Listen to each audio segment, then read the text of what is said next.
আঁকা যতীন পৃথীন্দ্রনাথ মুখোপাধ্যায়। দস্যি ছেলে জ্যোতি সারাদিন অপেক্ষা করে কখন দিনের শেষে মা তাকে নিয়ে যাবেন গরুই নদীতে স্নান করতে। কি শীত, কি বর্ষা, মায়ের ক্ষুদ্রূপেই নেই। শাড়ির এক মুঠো জ্যোতির কোমরে বেঁধে অন্য মুঠোটা বজ্র মুষ্টিতে ধরে শিবরাত্রির সলতে এই একমাত্র ছেলেকে তিনি ছুঁড়ে ফেলে দেন জোয়ারের জলে। ঢেউগুলো ফুনা মেরে ঝাঁপিয়ে পড়ে, আর অল্প প্রাণ লড়তে লড়তে যদি যখন প্রায় অবসন্ন হব সুপ্তু সাঁতরুর মতো মা তীরের বেগে এগিয়ে গিয়ে ছেলেকে তুলে নিয়ে যান। এইভাবে জ্যোতি শিখে বিপদকে তুচ্ছ করতে। রাতের বেলা দিদি বিনোদবারের সঙ্গে শান্ত জ্যোতি মায়ের কোল জুড়ে শোয় আর শোনে রামায়ণ, মহাভারত, পুরাণের গল্প, রানা প্রতাপ, শিবাজি, সীতারাম, রায় প্রতাপাদিত্যের কাহিনী। বীরত্বের এইসব কাহিনী শুনে বুকটা টনটন করে। তেমনি প্রহ্লাদের গল্প, চৈতন্য নানক কবিরের কথায় তার মন ভরে ওঠে ভক্তিতে। ভীষণ তার রাগ আর দুঃখ হয় ইংরেজদের হাতে। দেশের লোক কিভাবে কষ্ট পাচ্ছে সে বৃত্তান্ত শুনে। মা আমি কিন্তু মা বড় হয়ে সবার দুঃখ ঘুচিয়ে দেব বলতে বলতে ঘুমের দেশে চলে যায় জ্যোতি। ভোরবেলা ঘুম ভাঙতে মামাদের সঙ্গে জ্যোতি যায় কুস্তির আখড়ায়। গোটা গ্রাম থেকে জাদুমাল ওস্তাদ এসে তালিম দেয়। দেখতে দেখতে খাসা তাগড়া চেহারা হলো জ্যোতির। মামা ওনাতে ছিল নানা রকম কসরত অভ্যাস, আর ঘোড়া চড়া, শিকার, দৌড় ঝাঁপ প্রভৃতিতে তার ভারী দখল। জ্যোতি এসব দিক থেকে তার প্রিয় সাগরেদ। মামার সাদা ঘোড়া সুন্দরীর পিঠে সওয়ার হয়ে প্রায়ই উধাও হয়ে যায়। মাঝে মাঝে শিলাইদহ থেকে কবি রবি ঠাকুরের ভাইপো সুরেন ঘোড়াটা ধার নিতে এসেই মামা আছেন অথচ ঘোড়া নেই দেখে হাসি মুখে প্রশ্ন করতেন, জ্যোতি বুঝি বেড়াতে গেছে? জ্যোতি ঘোড়া চড়তে অত ভালোবাসে দেখে মামা একটা টাট্টু ঘোড়ায় কিনে দিলেন তাকে। লাগাম ছাড়াই তার পিঠে চেপে 9 বছরের জ্যোতি গ্রামের কাদা মাঠ পার হয়ে যায় সাঁতারের দুর্গের স্বপ্নে বিভোর হয়ে। এমন সময়ে বড় মামার সঙ্গে এলো একদিন ফেরাজখা চাট্টুজের বাড়ির পাহাদার হয়ে। উত্তর পশ্চিম সীমান্তে প্রদেশের ফেরাজের বাড়ি। লাঠি, ছোড়া, তরোয়াল, বন্দুক চালাতে অতি দক্ষ সে। ফেরাজের জন্য বড় মামা আলাদা একটা ঘর দিলেন চণ্ডী মণ্ডপের ওধারে, আর তার হাতে দিলেন বাড়ির ছেলেদের খেলাধুলোর শিক্ষার ভার। কেউ কেউ বলেন এই আফ্রিদি ফেরাজকে দেখে কবি রবি ঠাকুর প্রেরণা করেছিলেন তার কাবুলিওয়ালা গল্পে। ঠাকুর বাড়ির সঙ্গে চাট্টুজা বাড়ির 3-4 পুরুষের সম্পর্ক। বড় মামা বসন্ত কুমার মক্কেল ও বন্ধু ছিলেন রবি ঠাকুর। বসন্ত কুমারের মক্কেল ও বন্ধু ছিলেন রবি ঠাকুর। ফেরাজের কাছে জ্যোতি খবর পেল যে সৎ অত্যাচারও তার মুলুকের ইংরেজকে মেনে নেয়নি রাজা বলে। তারা প্রাণের চেয়েও বেশি ভালোবাসে তাদের স্বাধীনতাকে। এই স্বাধীনতার জন্য মরতে তারা ডরে না, মরতে তারা পিছপা নয়। গ্রামের পাঠ এবার শেষ হলো জ্যোতির। বড় মা তাকে সঙ্গে করে নিয়ে গিয়ে ভর্তি করালেন কৃষ্ণনগরে অ্যাংলা ভার্নাকুলার হাই স্কুলে। ওখানে বড় মামা ওকালতি করেন তখন। পড়াশোনায় জ্যোতির মাথা খুব সাপ, দুষ্ট বুদ্ধিতে সে দর। কদিনের মধ্যে স্কুলে দামালের পান্ডা হয়ে উঠল, কিন্তু তার দুষ্টুমির মধ্যে নেই বিন্দু মাত্র শয়তানির ছোঁয়া। স্কুলের বাগানে বড় কাঁঠাল পেকেছে, গন্ধে মেতে উঠেছে সবার মন। যত একটু ইচ্ছা থাকা সত্ত্বেও সহপাঠীদের কারো সাহস হলো না এক আটটা কাঁঠাল পেরে খাবার। তাই দেখে জ্যোতি মগজে খেলে গেল নতুন একটা মতলব। আজ স্কুল ভাঙলে চলে যায় না, মজা করা যাবে সবাই মিলে। চুপি চুপি সবার কানে কানে এই কথা সে রটিয়ে দিল। স্কুল ভাঙলো, বন্ধুদের 2-3 জনকে নিয়ে বেশ কয়েকটা পাকা পাকা কাঁঠাল পেরে মহা ফুর্তিতে ভোজ বসিয়ে দিল জ্যোতি। পরের দিন হেডমাস্টারের কাছে নালিশ গেল, কে কাঁঠাল চুরি করেছ?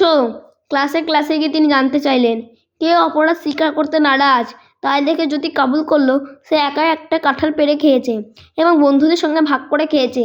কিন্তু যেহেতু এগুলো তাদের স্কুলের গাছের ফল, সেজন্য ওগুলোকে পেরে খাওয়াকে সে চুরি বলে মানতে পারে না।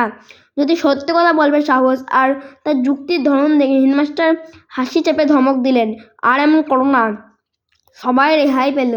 উপরন্তু পরের বছর গাছে কাঁঠাল পাকতে নিয়ে থাকে হেডমাস্টার মশাই মালি দিয়ে ভালো ভালো কাঁঠাল পাড়িয়ে ছেলেদের পিকনিক লাগিয়ে দিলেন। 1893 সালে ঘটল একটা ঘটনা। জ্যোতির বয়স তখন 14। কৃষ্ণনগরে বাজারে সে গিয়েছে কাগজ পেন্সিল কিনতে নদীর ট্রেডিং কোম্পানির এক দোকানে। সে দাম মিটিয়ে দিচ্ছে। এমন সময় তার কানে এলো এক দারুণ হই হল্লা। দোকান থেকে যদি চোখ পড়লো পথচারী সবাই ছুটে পালাচ্ছে। একটা পাগলা ঘোড়া বেরিয়েছে রাস্তায়। ওদের ভেবাচাকা খেয়ে মাঝপথে দাঁড়িয়ে কাঁদছে এক শিশু। যদি মন স্থির করে ফেললো। একলাপে রাস্তায় নেমে শিশুটি আর ঘোড়ার মাঝে মাঝে যেতে না যেতেই ঘোড়া এসে পড়লো প্রায় তার ঘাড়ের কাছে। তীর বেগে ঝাঁপিয়ে পড়ে জ্যোতি চেপে ধরলো ঘোড়ার কেশর। আচমকা বাধা পেয়ে সিসপা হয়ে ঘোড়াটা জ্যোতিকে ফেলে দিতে চেষ্টা করলো কয়েকটা ঝটকা দিয়ে। জ্যোতি ততক্ষণে উঠে বসে ঘোড়ার পিঠে। অত্যন্ত শান্ত ভঙ্গিতে ঘোড়ার পিঠে গলায় দাবানো ছোট ছোট চাপড় মেরে হাত বুলিয়ে দিতে লাগলো সে। মন্ত্রমুগ্ধের মতো থমকে দাঁড়িয়ে ঘোড়াটা উপভোগ করতে লাগলো জ্যোতির আদর। থেকে থেকে কাঁপুনি জাগলো তার ছাড়া গায়ে। এমন সময় ঘোড়ার শৈশব বেরিয়ে এলো ভিড় ঠেলে। স্থানীয় উকিল বারাণসী রয়্যাল আস্তাবল থেকে ঘোড়াটা পালিয়ে এসেছে। সহিসের হাত থেকে লাগাম নিয়ে ঘোড়ার গলায় পরিয়ে দিল জ্যোতি। সেই নেমে এলো, ধন্য ধন্য পড়লো চারিদিকে। কিছুই হয়নি এমনভাবে যদি চলে গেল নিজের পথে। সারা দেশের সেদিন ছড়িয়ে পড়ল কৃষ্ণনগরে এই কাহিনী। মহাগর্বে বড় মামা বসন্ত কুমার লোক পাঠিয়ে খবর দিলেন সরস্বতীকে। উৎসবে পার্বণে বড় মামার সঙ্গে জ্যোতির গ্রামে ফেরে পড়াশোনা নিজেদের দুষ্টুমি ছাড়াও তার একটা নেশা ছিল। লালন ফকিরের শিষ্য অন্ধ বাউল পাঁচু ফকিরের আখড়ায় গিয়ে তন্ময় হয়ে শোনে সেই বাউলের গান। যদি আরও দুটো নেশার মধ্যে ছিল ফুটবল কিংবা শখের থিয়েটার অভিনয় করা। বাড়িতে পালা পার্বণে সবাই মিলে প্রায় নাটক করে। যদিও তার ছোট মামা ললিতা বন্ধু বিভূতিভূষণ কুণ্ডলা সাহা আরও অনেকে। যাতে সবচেয়ে প্রিয় ভূমিকা ছিল ভক্তহিমা, লক্ষণ রাজা, হরিশ্চন্দ্র, বীর প্রতাপাদিত্য। বহুবার তাকে দেখা গিয়েছে বড় মামা পাগড়ি চুরি করে বাড়িয়েছে হনুমানের লেজ। দীর্ঘসভায় 4 দিন মামবাড়িতে নিত্য রাধা হতো। আজকে হিসেবে প্রায় 400 কিলোগ্রাম ওজনের চালের ভাত। এই ভাত রাধ্যে যদিও তার সাঙ্গ পাঙ্গের উৎসব পরে সিম প্রসাদ পেতে আহুত অবাহুত কম লোকের সমাগম হতো না চাট্টুজো বাড়িতে।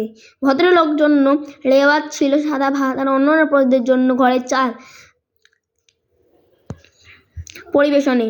একদিন এক জেলে প্রজা কিন্তু করে একটু সাদা ভাত চেখে দেখতে চাইল। শুনে যদি বড় মায়া হলো। ছোট মামার সঙ্গে গিয়ে বসন্ত কুমারকে ধরলো। পরের দিন থেকে সবার জন্য এলো সাদা ভাত। নবমীর দিনে প্রজারা নানা রকম বল পরীক্ষা খেলা দিয়ে সবাইকে আনন্দ দেয়। তাদের ভিড়ের মধ্যে প্রায় হুট করে একটু এসে হাজির হয় জ্যোতিবাবু।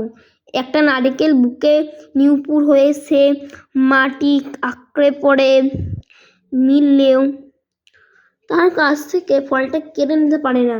1905 সালে বঙ্গভঙ্গের প্রতিবাদে জ্যোতি ও তার ছোট মামার ব্যবস্থা জাতি বর্ণ ভুলে সবাই বসলেন একসঙ্গে পঙ্ক্তি ভোজনে। হিন্দু মুসলমান বামুন চারাল সবাই খেলেন মহাতৃপ্তিতে মায়ের প্রসাদ। পৃথ্বীন্দ্রনাথ মুখোপাধ্যায় কার পৈত্র? ভাগযতীনের পৈত্র পৃথ্বীন্দ্রনাথ মুখোপাধ্যায়। তার লেখা একটি বইয়ের নাম লেখো। তার লেখা একটি বইয়ের নাম হলো অরবিন্দ। শিয়ালদহ শিয়ালদা, বেলদহ বেলদা, খড়দহ খড়দা। জ্যোতিকে মা যে গল্প শোনান মহাভারত, সীতারাম, নানক, শিবাজি। শব্দার্থ: মুড়ো মাথা, বচন মুষ্টি, শক্ত মুঠি। শিবরাত্রি চলতে একমাত্র অবলম্বন। বৃত্তান্ত বিবরণ। তালিম শিক্ষা। ভাষা চমৎকার। তাগড়া বলিষ্ঠ। কসরত কায়দা বা কৌশল। সাগরের শিষ্য। সবার আরোহী। শিলাইদহ রূপকথা। টাট্টু ঘোড়া, ছোট ঘোড়া বিশেষ। বিভোর, মুগ্ধ, মুলুক, দেশ, পিছপা, পিছিয়ে যাওয়া, ডরে না, ভয় করে না। দামাল, দুষ্টু, হুট করে, হঠাৎ করে। সাজোয়ান প্রজা, এখানে পালোয়ান অর্থে ব্যবহৃত। পঙ্কিতি ভোজন, এক সারিতে বসে খাওয়া। চণ্ডাল শব্দের রূপকথা।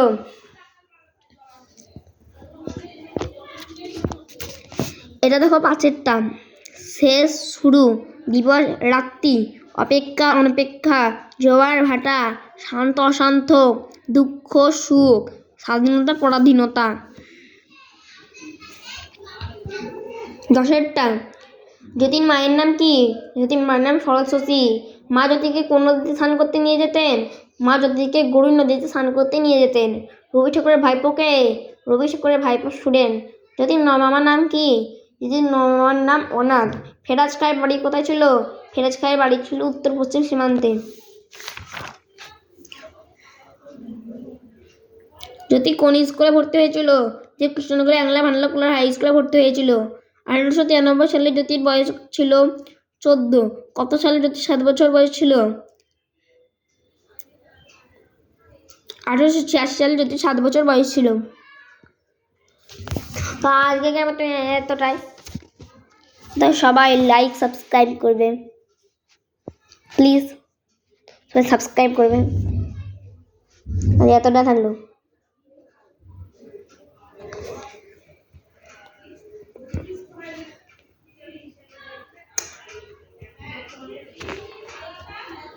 Bye bye.